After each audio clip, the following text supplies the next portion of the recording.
하나님의 여기시니 예배하는 자는 신령과 진리로 예배할지니라.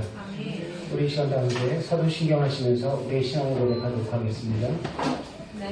나는 전능하신 아버지 하나님 천지 창조를 믿습니다. 나는 그 유일하신 아들 우리 주 예수 그리스도를 믿습니다.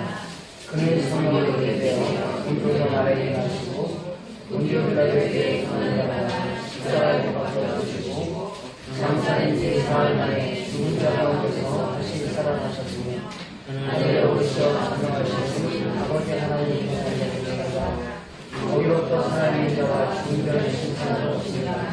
나는 성령을 믿으며 거룩한 공교회와 성도의 교제와 죄를 용서하는 것과 몸의 부활과 영생을 믿습니다. 아멘. 말씀 보겠습니다. 에베소서 2장 19절에서 22절 말씀. 에베소서 2장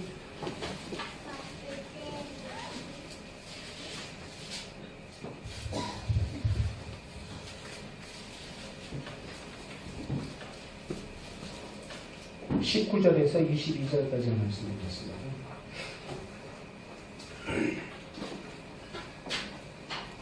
예, 한 절씩 함께 교독합니다. 그러므로 이제부터는 너희는 외인도 아니요 나그네도 아니요 오직 성도들과 동일한 시민이요 하나님의 권속이라. 너희는 성도들과 선지자들의 위에 세우심을 입은 자라. 그리스도 예수께서 친히 모두의 놀이 되셨느니라. 그의 안에서 건물마다 서로 연결하여 주 안에서 성전이 되어가고 너희도 성령 안에서 하나님이 거하실 초소가 되기 위하여 그리스도 예수 안에서 함께 지어져 가느니라. 아멘.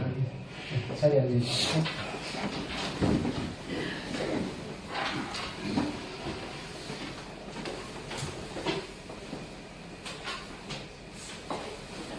예, 우리가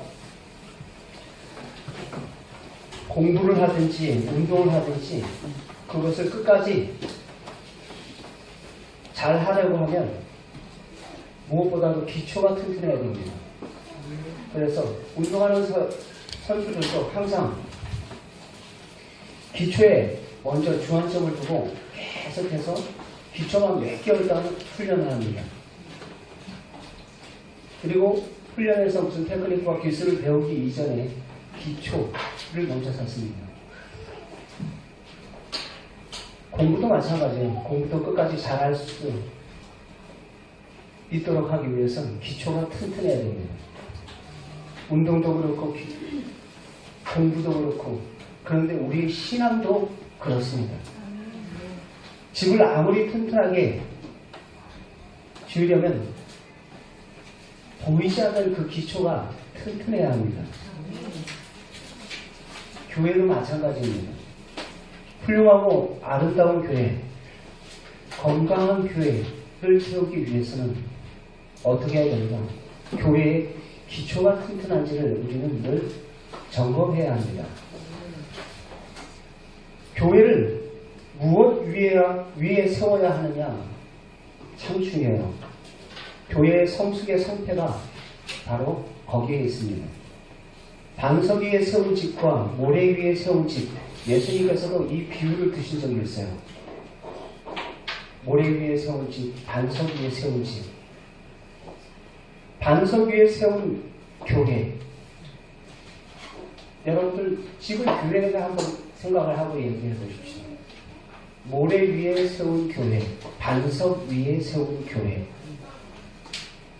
반석 위에 세운 교회는 세대의 영향을 받지 않습니다. 어떠한 주변 상황과 환경에 영향을 받지 않습니다. 그러나 모래 위에 세운 교회는 그렇지 않습니다. 세월이 좋을 때는 부흥하고 성장하는 듯 하다가도 세월이 조금만 어려워지거나 좀 힘든 일을 만나면 금세 그 영향을 받아서 무너지고 쓰러지는 경우들이 참 많아요. 한국교회 7, 80년도가 우리 한국교회가 급성장했던 시기입니다. 그러나 90년대 들어서면서 갑자기 정체기를 맞이해요. 정체기를 맞이하면서 짧은 시간 이 침체기를 거듭하고 지금 쇠퇴기에 접어들었다 라고까지 이야기합니다. 우려할 만큼 교회가 약해지기 시작했습니다. 많은 사람들이 그 이유를 이 시대가 그래 라고 이야기를 하고, 또 저출산이고 사람이 수가 급감을 해서 그래, 여러 가지 상황을 자꾸 이야기를 해요. 그런 데서 찾아보는 거예요. 그리고 또 잘 살다 보니까 국민소득 GNP 7,000불 이상 되면 교회가 그때부터 세태기에 접어든다, 뭐 통계적으로 그렇게 나왔어요. 근데 그런 이야기들을 해요. 물론 그런 것들이 교회를 자연적으로 성장을 멈추게 하는 그러한 일부 요인일 수 있기는 하지만, 여러분, 그게 근본적인 이유는 아닙니다. 가장 중요한 이유는 교회의 기초가 약하다는 거예요. 교회의 기초가 약하다는 것입니다. 기초가 약하기 때문에 조금만 바람이 불고 비가 왔고 어려운 상황이 생기면 흔들리는 거예요. 우리의 기초는 지금 튼튼하십니까? 세월을 탓하기 전에, 이 시대를 탓하기 전에 그 교회는 그 기초를 튼튼히 해야 합니다. 소득이 뭐 7,000불, 아니 2만불, 3만불이 돼도 기초만 튼튼하다면 제 아무리 비바람과 창수가 난다 할지라도 까딱 없습니다. 여러분, 그렇다면 우리의 그 신앙에 있어서, 그럼 우리 교회의 기초는 어디에다 둬야 될까요? 예수님께서 제자들에게 사람들이 나를 누구라 하느냐 라고 질문했을 때, 제자들은 더러는 사도 요한이라 하고 더러는 엘리야와 같은 선지자 중에 하나라 하더이다. 그때 베드로가 뭐라고 얘기합니까?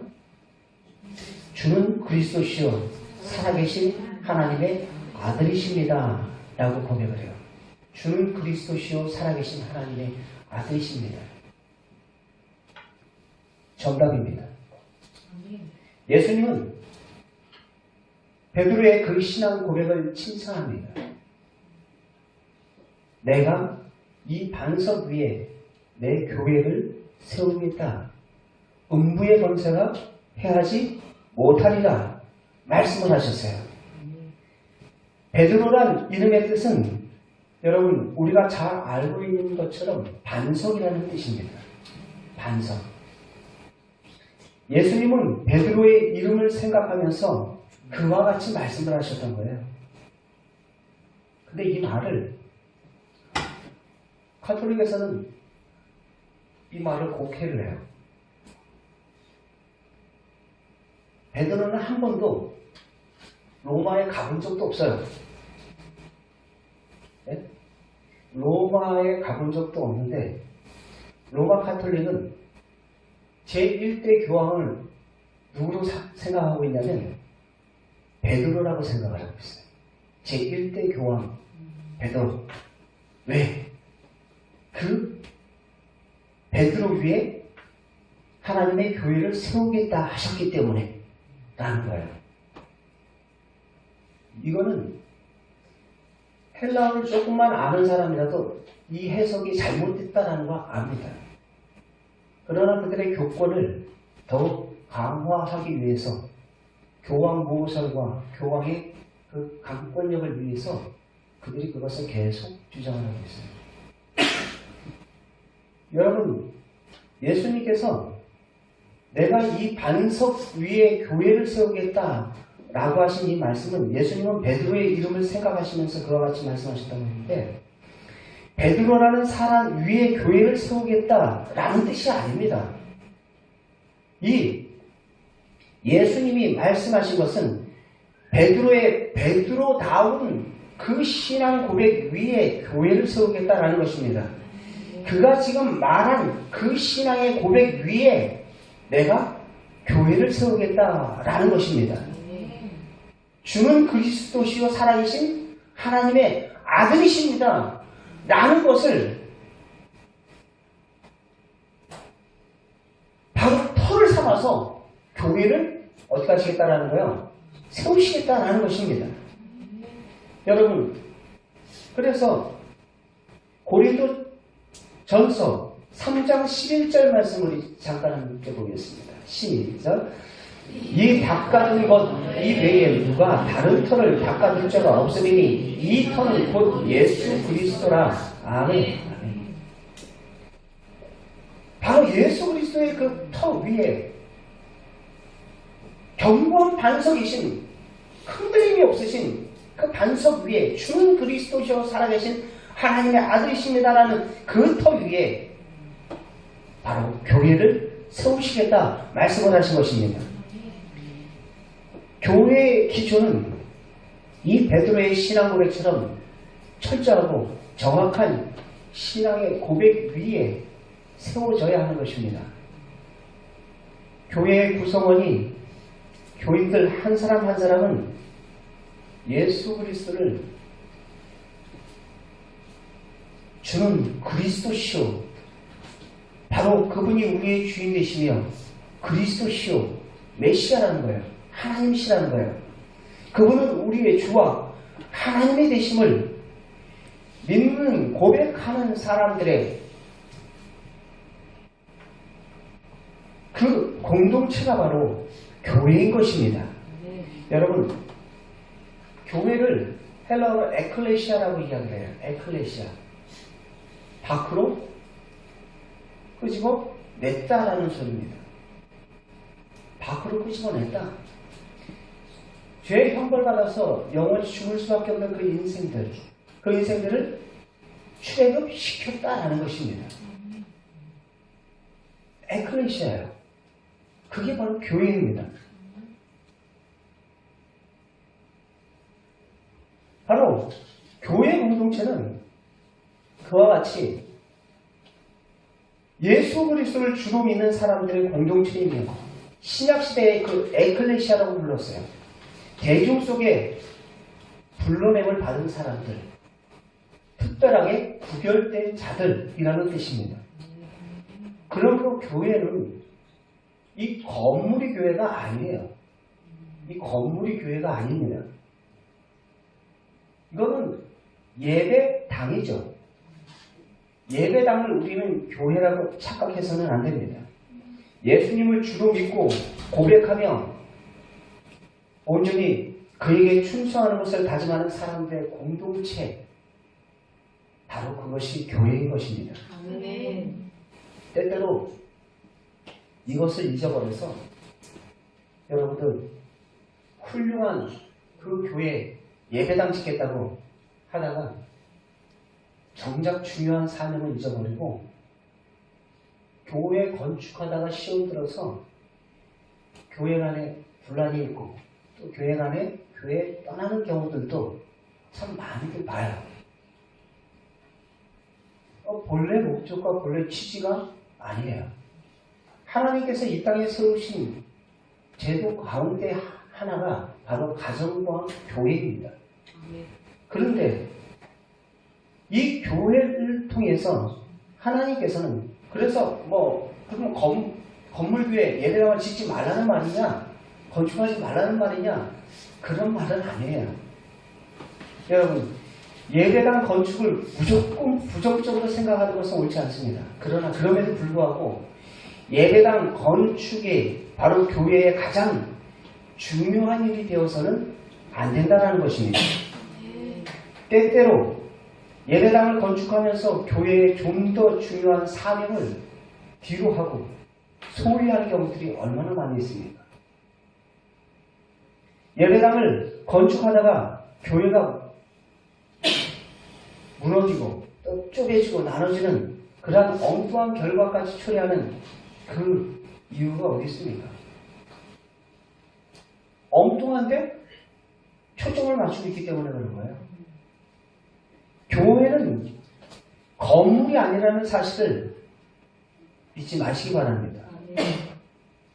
교회는 예수 그리스도를 주로 믿고 고백하는 믿음의 공동체가 바로 교회인 것입니다. 여러분 한 사람 한 사람이 바로 예수 그리스도의 보배로운 핏값으로 산 하나님의 교회인 것입니다. 그래서 사도행전에서도 그런 말씀을 하잖아요. 하나님의 핏값으로 산 교회다 라고 말씀을 하고 있는 것입니다. 우리는 예수님의 핏값으로 산 교회입니다. 자, 여러분 한번 그러면 교회 이 조직 모여서 우리 함께 하는 이런 것들이 필요 없는가? 어떻게 생각하세요? 교회 밖에 구원이 있습니까? 없습니까? 또 목사님 무슨 함정을 파놓고 또 교회 밖에 구원이 있어요? 없어요? 네? 없어요? 있어요?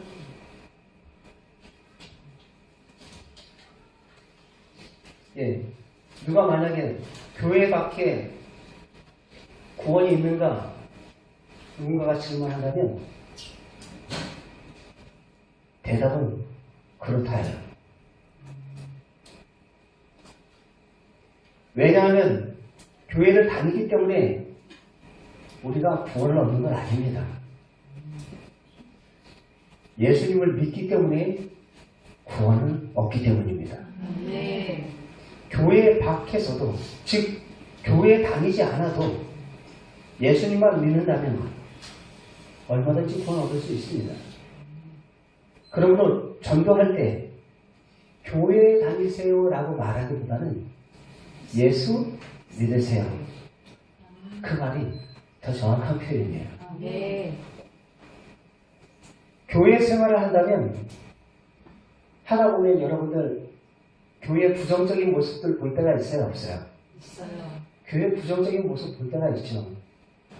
앞에 있는 김집사 때문에 시험 들고 뒤에 있는 장집사 때문에, 아니 장목사 때문에 또 시험 들고, 네? 시험 들 때 있어요.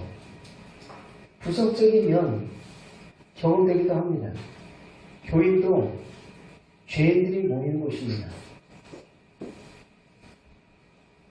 예수님께서도 이야기했어요. 나는 건강한 자를 위해서 온 것이 아니라 병든 자를 위해서 왔다.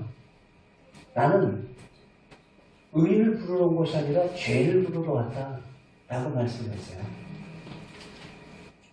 병원에 환자가 늘 있는 것처럼 교회 공동체 안에서도 마찬가지예요.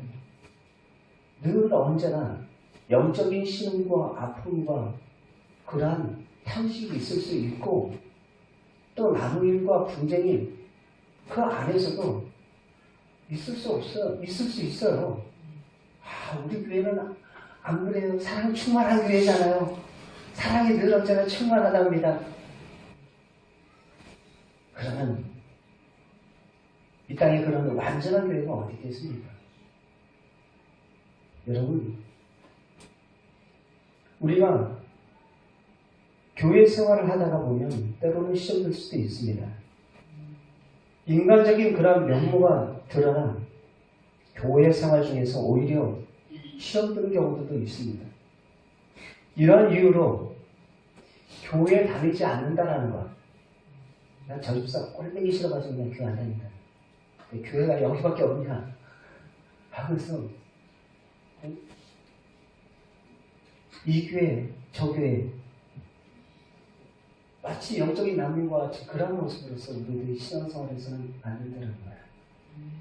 신앙생활에 여러분들 이러한 이유로 교회 다니지 않는 것이 신앙생활에 더 유익하다고 주장하는 무교회주의자들이 있어요.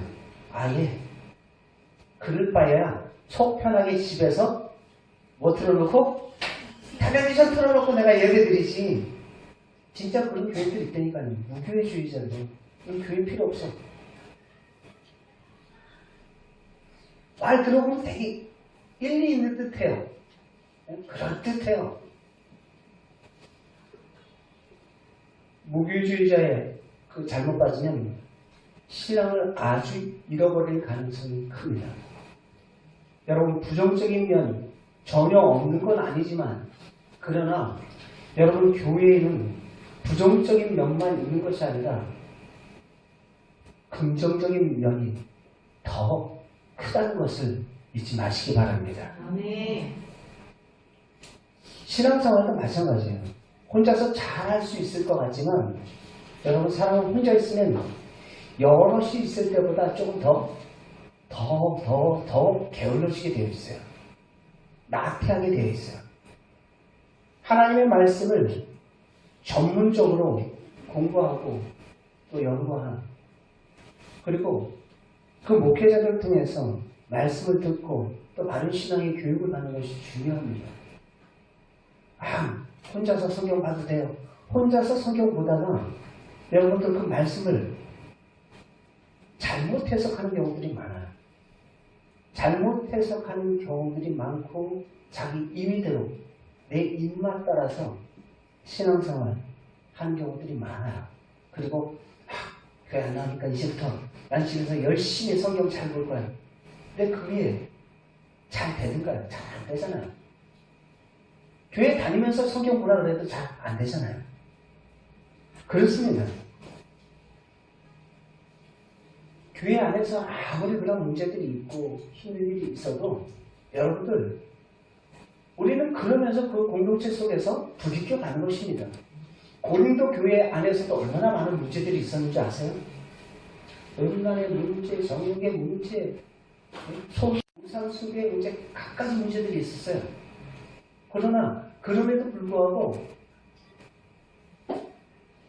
너희들 그 안에서 함께 신앙생활을 해야 되는 거예요. 그거 피하려면 세상 밖으로 나가든지 라는 이야기를 해요.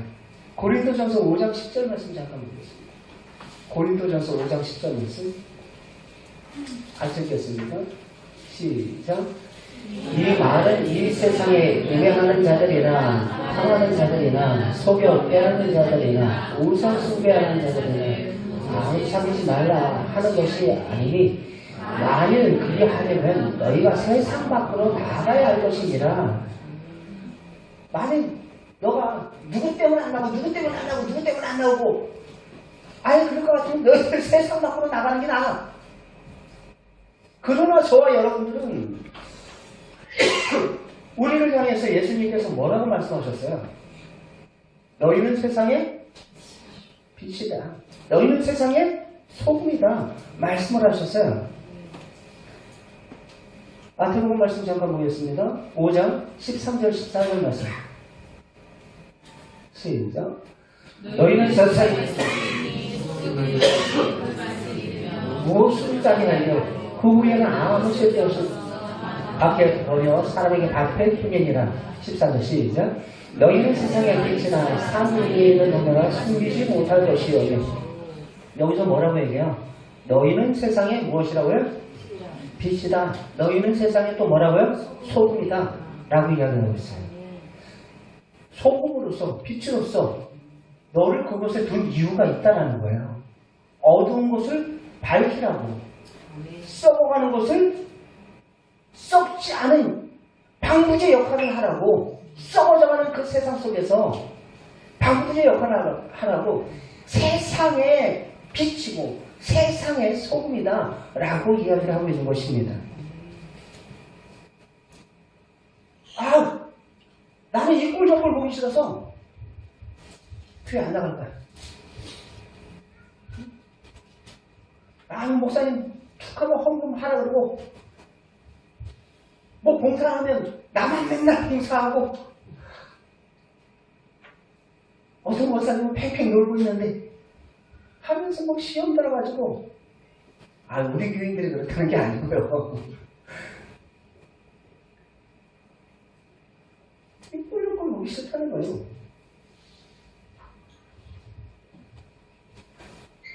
여러분, 히브리서 10장 25절 말씀 잠깐 보겠습니다. 같이 함께 읽겠습니다. 시작.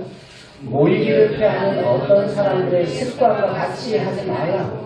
오직 권하여 그날에 가까울수록 더욱 그리하자. 더욱 그리하자라는 말은 무슨 말이에요? 더욱 모이기에 힘쓰라는 거예요. 더욱 모이기에 힘쓰라.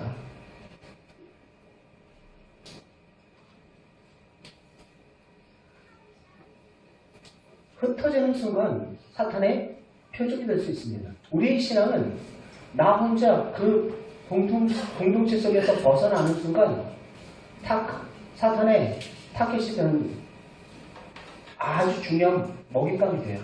사탄은 우는 사자와 같이 삼킬 자를 찾는다고 그랬어요. 초대교회 성도들 함께 그들은 성령이 충만하여 함께 모이게 더 힘썼습니다. 사도행전 4장 46절 말씀 함께 같이 읽겠습니다. 사도행전 4장 46절. 그래요?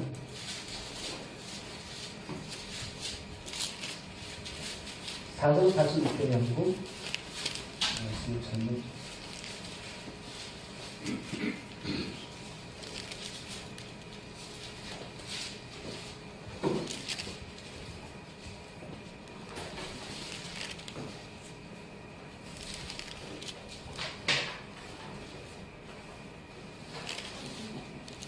예.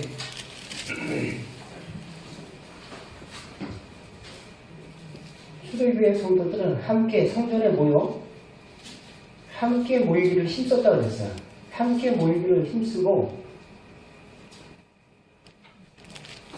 몇 절이죠? 2장 42절. 2장 42절. 같이 함께 읽겠습니다. 시작. 날마다 마음을 같이하여 성전에 모이기를 힘쓰고 집에서 떡을 떼며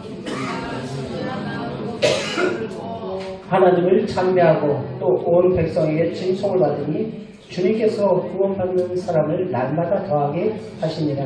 아멘. 언제요? 날마다 무엇을 같이하여? 마음을 같이하여 성전에 모이기를 어떻다고요? 힘썼다고 그랬어요. 모이기를 피하는 어떤 자들과 같이 아니하고 모이기에 더욱 힘썼다. 초대교회의 성령이 충만한 그 믿음의 공동체들은 함께 모여 함께 기도하고 함께 섬기며 또 그 섬김의 모습을 통하여서 더욱더 그리스도의 사랑이 풍성해질 뿐만 아니라 풍성하신 그 사랑을 또한 이웃들과 함께 나눴던 것을 우리가 보게 됩니다. 여러분, 그러므로 모이는 교회가 참 중요합니다. 함께 주의를 거룩하게 지키는 건 무엇보다 중요한 것입니다. 모이는 교회도 중요합니다. 모이는 교회라는 측면에서 한국 교회는 어느 정도 성공했어요. 모이는 교회 전 세계 50대 교회 가운데 여러분 절반 이상 25교회가 우리 한국에 있어요. 전 세계 50대 교회 가운데 25교회가 우리 한국에 있어요. 그렇게 그 정도로 모이기에 열심을 냈다는 것입니다. 그러나 모이는 교회만큼 중요한 것이 있어요. 모이는 교회만큼 중요한 것이 무엇이냐면 흩어지는 교회입니다. 여러분, 우리는 교회와 예배당을 구별할 줄 알아야 됩니다. 그런데 우리는 예배당과 교회를 아까 이야기했던 것처럼 잘 구별을 못하고 있어요. 그냥 이 건물 자체가 교회인 줄 알아요. 바로 교회는 저와 여러분들이 바로 교회인 것입니다. 주는 그리스도시요 살아계신 하나님의 아들이심을 고백하는 그 공동체가 바로 교회인 줄 믿습니다. 예배당에서 드리는 예배 중요합니다. 모이는 교회란 예배당에서 이렇게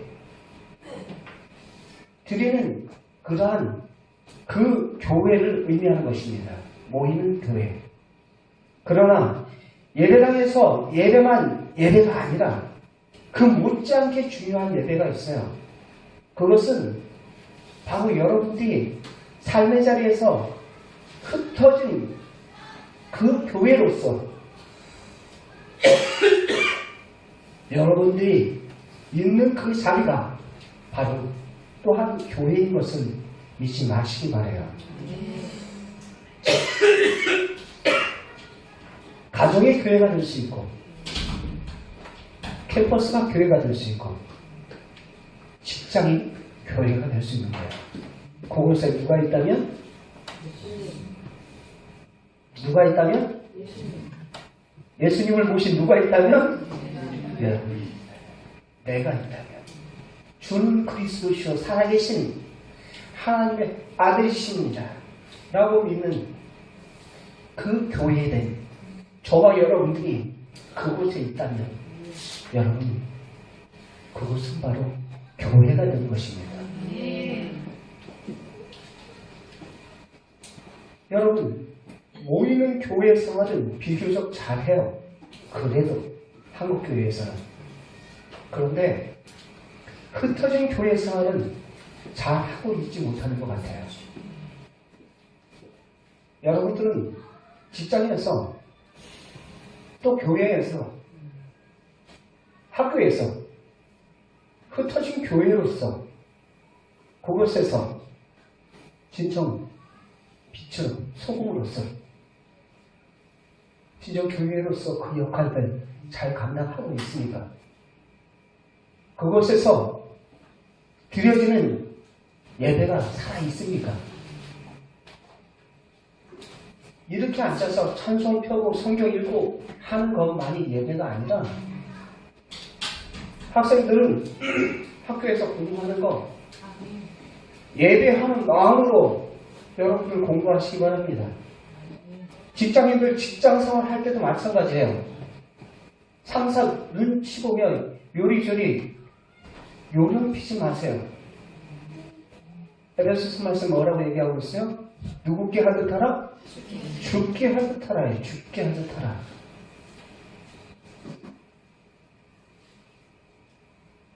학생들 학교에서 시험 볼 때 마찬가지예요. 옆 친구 커밍한다고 해서 같이 커밍하고 있어요. 그게 예배가 돼요? 그의 삶이 예배가 되냐고요. 모이는 교회는 그럴싸하게 잘 모이는데 흩어진 교회로서 그 역할들 우리는 흩어진 교회로서 또 그 역할들을 잘 감당을 하고 있느냐라는 거예요. 모이는 만큼이나 중요한 것이 바로 흩어진 교회로서의 중요성을 제대로 인식해야 한다는 것입니다. 우리의 삶의 자리에서 종교 생활이 아니라 진짜로 믿는 크리스찬으로서 우리의 삶에 믿지 않는 이들에게 선한 영향력을 발할 수 있는 우리 모두가 되기를 주의 이름으로 축원합니다. 세상과 함께 썩어지는 그러한 인생이 아니라 이게 빛인지 어둠인지 구별하지 못할 정도로 반딧불처럼 어느 때는 믿는 사람 같고 어느 때는 꺼져 있고 어느 때는 믿는 사람 같고 어느 때는 꺼져 있고 너희는 세상의 빛이라 그 빛을 통해서 너희의 행실로 믿지 않는 자들이 다른 사람이 하나님 아버지께 무엇을 돌리게 하라? 영광을 돌리게 하라.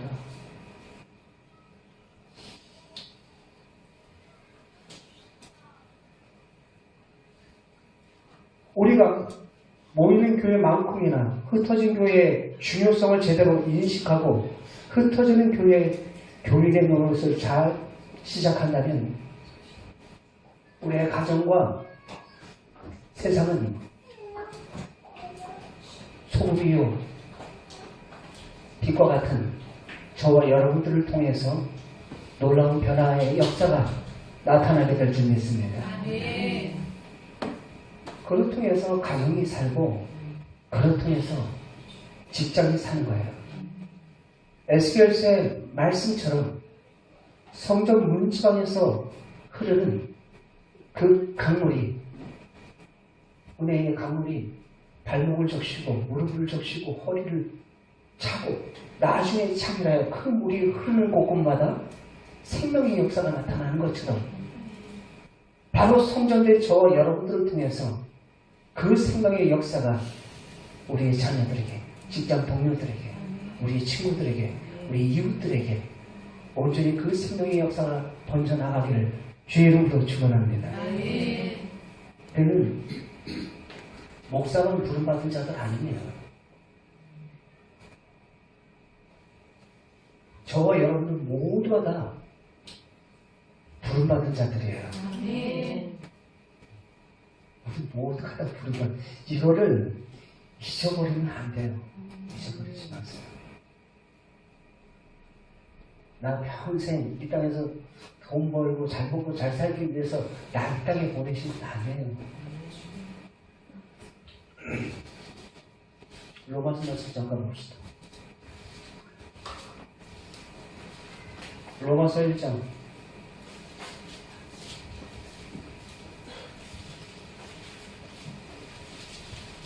1절 제가 읽겠습니다. 예수 그리스도의 종 바울은 사도로 부르심을 받아 하나님의 복음을 위하여 택정함을 입었으니, 바로 사도 바울은 나는 복음을 위해서 택정함을 입었다, 나는 부르심을 받았다 라고 이야기를 해요. 복음을 위해서 부르심을 받았다. 근데 그 복음이 뭐냐? 복음이 뭐예요? 예수 그리스도예요. 어떤 예수 그리스도라고 말씀하고 있어요?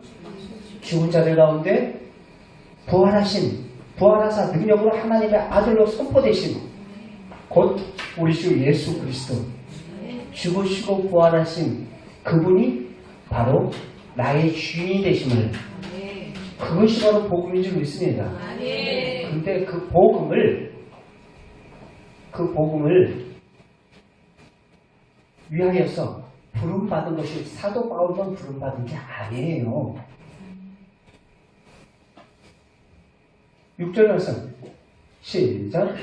너희도 그들 중에 예수 그리스도의 것으로 부르심을 받은 자니라. 아멘. 너희도, 복음을 들은 너희도, 여기는 장목사만, 선교사만 부름받은 것이 아니라 여러분들도 바로 복음을 위해서 부름받은 자인 줄 믿으시기 바라요. 잊지 마세요. 잊지 마세요.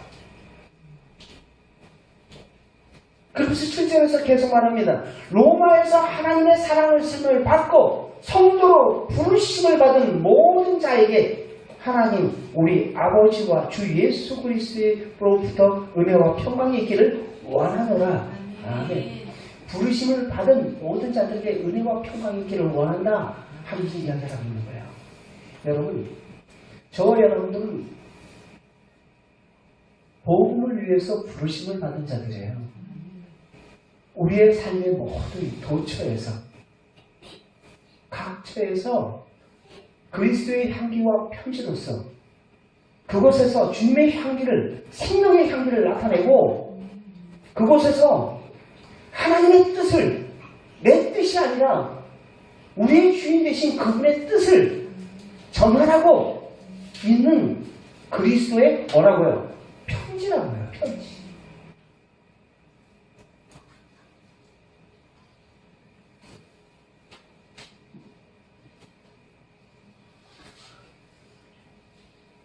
바로 만인 제사장설이, 만인 제사장설이 바로 여기 나온 거예요. 저와 여러분들 모두가 다 제사장이다. 왕 같은 뭐라고요? 제사장이다. 직장을 위해서 하나님의 부름받은 바로 제사장입니다. 학교를 위해서 부름받은 하나님의 제사장이에요. 우리의 가정의 제사장이에요. 우리 아파트 동에 부름받은 제사장이에요. 한국교회의 문제 무엇일까요? 교회는 열심히 훈련시켜요. 교회들은 열심히 훈련시켜서 죄다 교회 일꾼으로 만들려고 해요. 죄다 교회에 무엇을 만들려고 하면은 일꾼 되지 말라는 말이 아닙니다. 이 말은 또 우리의 머리는 참 이상하게 발달되어 있어가지고 이렇게 얘기하면 이렇게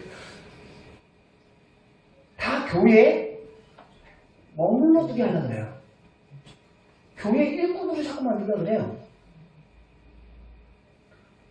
물론 교회의 일꾼도 필요합니다. 그러나 세상과 직장을 섬기는 일꾼도 필요하다는 거예요. 교회는 교인들을 훈련시켜서 세상에 내보내야 되는 거예요. 세상에 내보내야 되는 거예요. 너희는 세상의 빛이다. 너희는 세상의 소금이다. 엄밀히 말하면 이 교회 공동체 안은 어찌 보면 지금 훈련의 장소입니다. 훈련의 장소. 말씀으로 훈련하고 기도로 훈련하고 우리가 훈련받아서 또 일주일 동안 세상 속에 나가서 피 터지게 죄와 피 흘리기까지 싸우다가 다시 또 나가요.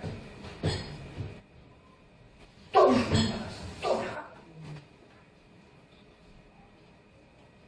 이 세상을 섬기도록 누가 그러하셨던 것처럼 예수님께서 일하시는 것처럼 인자가 온 것은 섬김을 받으리 함이 아니라 섬기게 하고 많은 사람들에게 대속으로 주기 위해서 죽기 위해서 오셨다는 거예요. 마가복음 10장 45절 말씀에 우리에게 똑같은 말씀을 하고 있어요. 너희가 흩어져서 그와 같이 예수님이 나의 주인 되심을 선포하는 거예요. 삶도 섬기라는 거예요. 세상 속에서 내 안에 누구의 마음으로? 주님의 마음으로.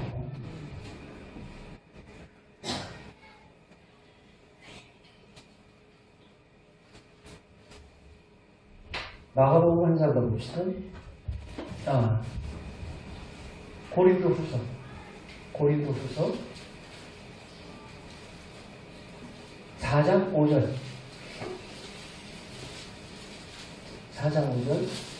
같이 함께 읽겠습니다. 나왔어요. 시작. 우리가 우리를 전파하는 것이 아니라 오직 그리스도 예수의 주되신 것과 또 예수를 위하여 우리가 너희의 종된 것을 전파함이라. 아멘. 우리가 우리를 전파하는 것이 아닙니다. 우리가 우리를 나타내기 위해서 이 땅에 존재하는 게 아니에요. 신앙이라는 이름으로 우리가 자꾸 다른 사람에게 우리의 의를 드러내려고 해요. 우리가 우리를 전파하기 위해서 이 땅에 존재하는 거 아닙니다. 누구를? 오직 그리스도 예수의 무엇 되신 것? 주인 되십니다. 그분이 내 주인이십니다. 내가 지금 이렇게 당신을 섬기는 이유는, 내가 이렇게 당신 커피 대접하는 이유는, 내가 이렇게 봉사하는 이유는, 내가 이렇게 헌신하는 이유는 내 안에 주인 되신 그분 때문입니다. 바로 죽게 하는 타락, 우리의 삶의 자리에서 그 주임을 드러내는 거예요. 주인 되신 그분을 드러내는 삶이 바로 부름에 합당한 자의 삶의 모습입니다. 먹든지 마시든지 무엇을 하든지 주님을 드러내는 삶, 그것이 바로 주의 영광을 위해서 살아가는 자들의 모습이에요. 제가 얘기하잖아요. 똑같이 예배를 드려도 우리가 봤을 땐 똑같을지 모르지만 하나님이 보셨을 땐 똑같지가 않을 수 있다는 거예요. 가인의 예배와 아벨의 제사가 그렇고 똑같은 헌금이라도 하나님께서 받으시는 예물이 있고 받지 않는 예물이 있다고 해요. 바나바의 예물이 그래요. 아나니아와 삭별의 예물이 그래요.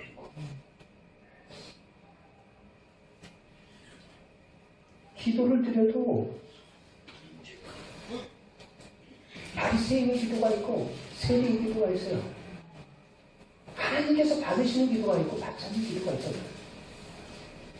하나님이 좀 이런 말 하면 좀 거친데 하나님이 무슨 여러분들이 뭐가 하셔서 동의하셔서 하나님이 거짓입니까? 온 천지 만물이 다 우리 주님의 것인 줄 믿습니다. 네.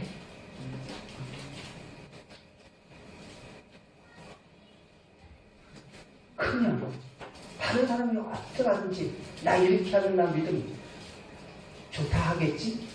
내 신앙 다른 사람이 칭찬해 주겠지?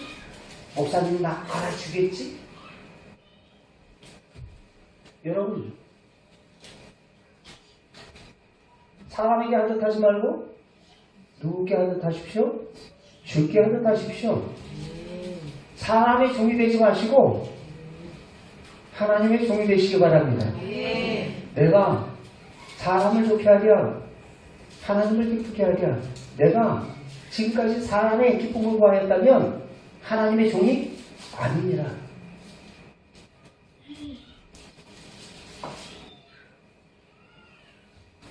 교회의 가장 중요한 사명 무엇입니까? 세상은 교회. 즉 뜻이 하늘에서 이루어진 것처럼 이 땅에서도 이루어지기를 이 땅에서 하나님의 나라를 만들어가기를 주님께서 원하시고 계십니다. 누구를 통해서요? 교회된 저와 여러분들을 통해서 모여서 사치기 삭박고 우리들끼리 으쌰으쌰 좋다 그게 아니라 주여 초막셋을 짓고 이곳이 좋사오니 그게 아니라 우리가 해야 할 사명 부르심에 받은 그 사명을 각자의 삶의 그 현장 속에서 치열하게 예수 그리스도의 주 되심을 증거하면서 살기를 주님께서는 원하시고 계십니다. 심부름을 시켰으면 심부름을 해야죠. 부르심에 합당하게 살아야죠. 말씀했잖아요. 제가 전에 두부 사러 갔다가 되게 혼나지겠다. 어린 시절에 그 엄마가 두부 사오라고 시켰는데 돈 가지고 갔다가 가게 옆에 그 문방구 하나에서 게임하고 있는 애들 보다가 그 돈을 조금 썼어요. 딱 그 돈에 맞춰서 주셨는데 가서 계산하니까 계산이 안 되잖아요. 돈 왔다가 뒤지게 혼났어요. 근데 딱 물짝이에요. 우리가 딱 부르심에 합당하게 나를 부르셨고 그 부르심에 합당하게 우리가 보냄을 받았는데 우리의 시간과 정열과 물질을 어떻게 해요? 엉뚱하게 허비하다 와요. 자기가 주인되어 자기 즐거움과 쾌락과 어떻게 하면 좀 더 먹을까 마실까 못 살까 거기에 포커스를 맞춰요. 그건 다 하나님께서 주실 거야. 너희는 먼저 그의 나라와 그의 의를 구하라. 그 사명을 감당하라고 우리에게 주셨는데 주신 그 사명을 감당하지 못하고 자꾸 먹는 거 입는 거 걱정하고 있어요.